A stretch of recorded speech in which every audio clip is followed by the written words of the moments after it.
Hello, my friends. Today I want to talk about a wall. Okay, I know there's been a lot of talk about walls, but this has nothing to do with politics. This is a wall that lives inside a business. And this wall separates that business. One side of the wall is their complacency and eventual obsolescence, and on the other side of the wall is their innovative future. And they have to break down that wall so they can go into that innovative future, grab some stuff, and deliver it to the present.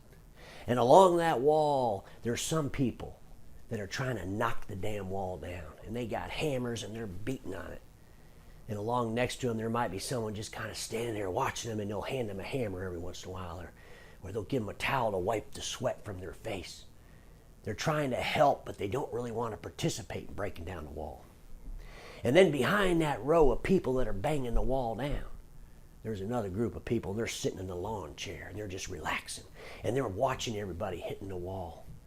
And they're watching it, and they're waiting for the wall to fall down. As soon as the wall falls down, they're going to jump across it and say, oh yeah, let's bring the future to the present. But they did nothing to help you tear the wall down. Folks, bringing the future to the present takes a group of innovative thought leadership, determined that there must be a better way. Determined that there must be a better way based on facts, based on data.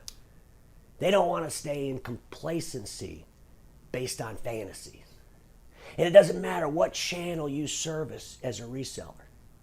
Complacency is deadly. And there's a wall in your business. And on the other side of that wall is the future. And you better get a hammer and knock the wall down and bring the future to the present.